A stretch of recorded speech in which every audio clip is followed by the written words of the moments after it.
that mood, that atmosphere in the stadium is one of the reasons why your home form is so poor?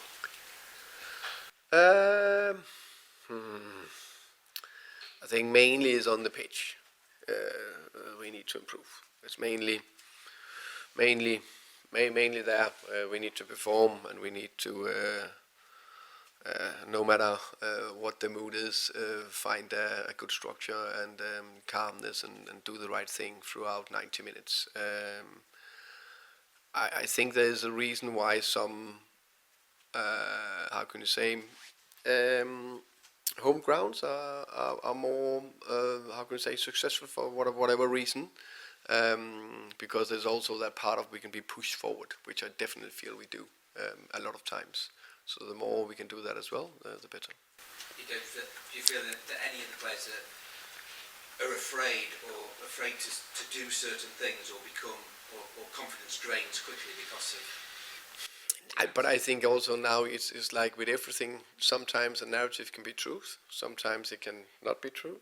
But there's a narrative out there, and there's a lot of talk. There's facts, by the way. We haven't won that many times at home, so that I can't run away from. But also, I don't think the can I say relationship with the fans is that bad. If it's like the big talk of the town. So every game we go out there, I definitely feel the fans is behind us, and we keep going. Of course, last game was I think everyone was a little bit shell-shocked in the stadium, from players to me, to the fans. 6 minutes down, we all believed that now let's come out flying against a team that we respect, but we, on a good day, had a very good chance to beat. Is there anything to be gained by taking Vic out of the firing line? In what way, sorry? Leaving him out? Oh, leave him out? No, not for me. I don't know. He made one mistake, so yeah. Not for me. Hi. You started slowly in terms of results at Bromby and Brentford before turning things around there. Obviously, all managers need time when they come into new clubs, but what is it maybe about your teams in particular that take a bit of time to adapt to your method? Good question.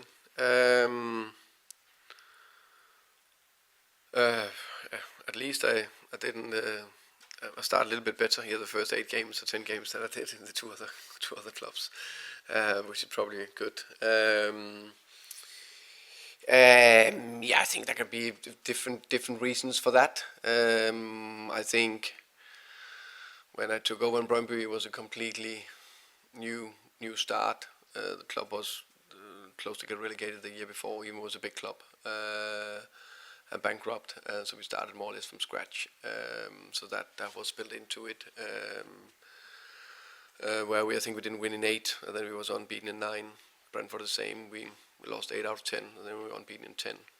Now it's a little bit the other way around. I just know that I build consistency, and I build competitiveness and culture, and that will always take a bit of time. And the big thing here, we want to build it while we need to compete every single week, 3 times a week or 2 times a week, depending on how you see it. Yeah, it's natural. Do you feel under more pressure now in this situation than you did in those starts of those 2 clubs?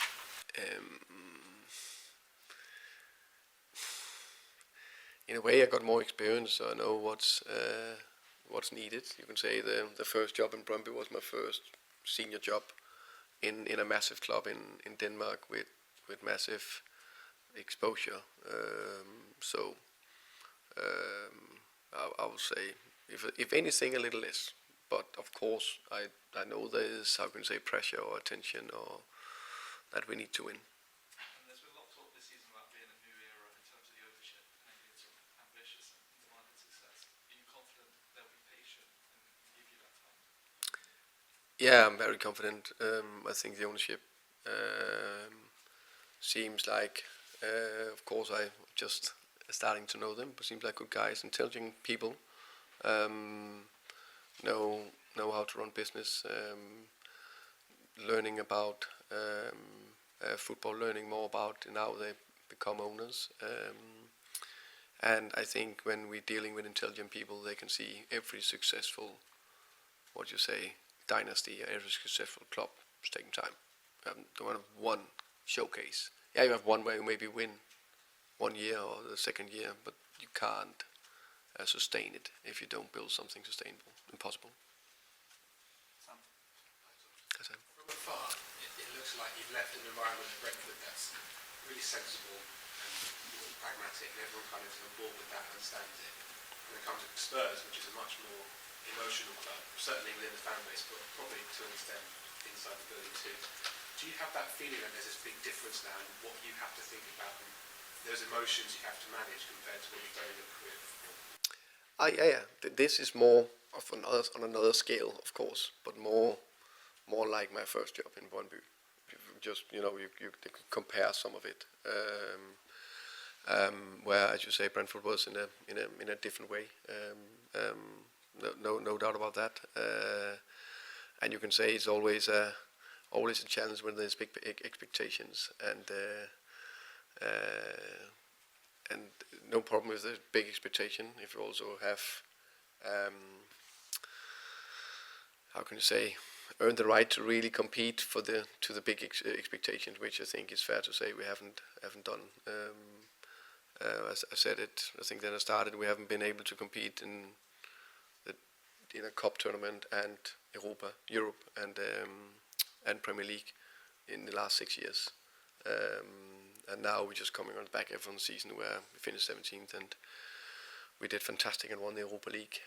Now we want to compete both places, so which is natural. Will take a little bit of time without the normal front players, 4 front players that scored basically all the goals.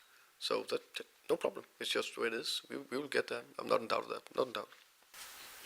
You're a manager at a big club, with a lot of players to manage, a huge amount of change. You've got a lot on your plate all the time.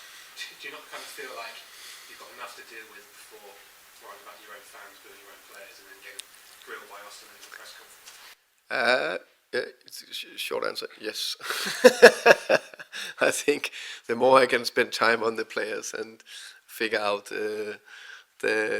all the small tweaks we can do to be bit by bit more and more competitive, the better it would be. But hey, it's part of it.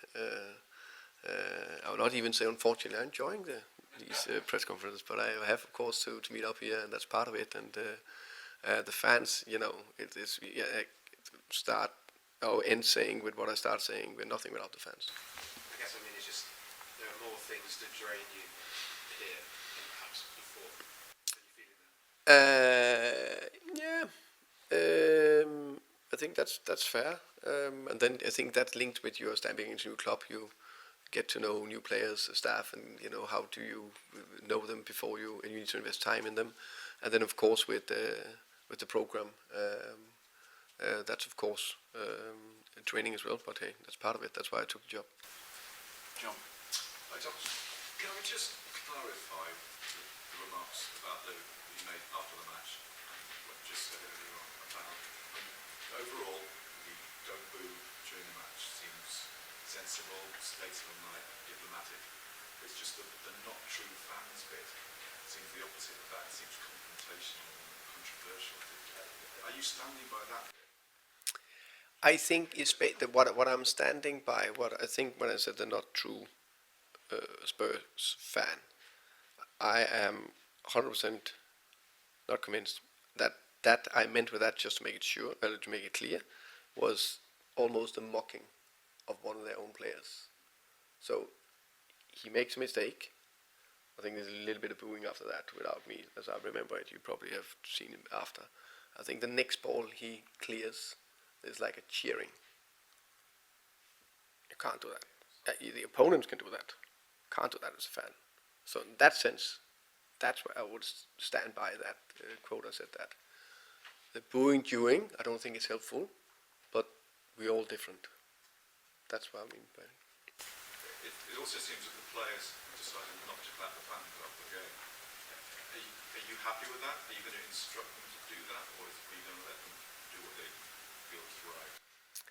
I think, again, it's important that we connect with the fans. I think it's pretty obvious that away from home we go to the away fans and thank for the travelling and support. And I think also it's pretty, maybe it's not as consistent. That was maybe not as many that clapped after the game, but I still saw a few. I myself did it as well. So sometimes that can be emotional or whatever. But I will always say that clap the fans after the game. Maybe don't have to do the big loop, but yeah. So there's a specific instruction you will. There's not a specific instruction. That's what I would recommend. Yeah. Okay. And what have you said to the players about this relationship? I understand they had a meeting after the Chelsea game, which was. You're in the middle of all this. It's not you're doing it. You're the middleman in the. Yeah, and that's fair. That's why I'm sitting here. I think as to make it clear, I always a little bit surprised at how things can get out of a meeting inside the club. That's always a little bit okay. But you guys are doing good job because it's not coming out if you guys are not doing good job. So well done for that. I actually mean that. It's not ironically. But we didn't have a meeting about the fans. We had a debrief after the game about the game as we do all the time, and it was pretty evident after that game. That was the first time there was a little bit talk about fans and relationship and all that. So we had to talk about that, which is natural. Newcastle ideal away game because you have to be a true fan to go. True, definitely. I don't think there's any ideal game. I think the next one is always an opportunity to turn things around with a good performance and hopefully 3 points. You're welcome. Thomas, does it surprise you how much scrutiny there is on your words and all the reactions that you have to any sort of incident? And does it show this kind of one of the biggest challenges you've ever faced? Surprised me, I don't know. I knew when, of course, you don't know to what extent or how it would be or whatever. I just, of course, knew that there would be a lot of scrutiny and focus on small details, wording that way or that way. But yeah, I'm also a bit pragmatic. It is what it is. You just have to deal with it and sit here and answer the questions in the best possible way I can answer them. And I just get completely reminded that is a very, very good idea. I read nothing because there's 1,000 articles out there, there's 1,000 podcasts, there's thousands social media experts, and everyone have an opinion. And if I read all of them, I'm probably more irritated than not. So it's better just to get the questions here and the odd one, get the reminder before from Anthony, and then take from there. Did you anticipate it might get like this quite quickly if results didn't go your way, given what happened last season, number of home defeats, etc.? Yeah, I expected that we will have a bad spell at some point, and then there will be a lot of talks, of course.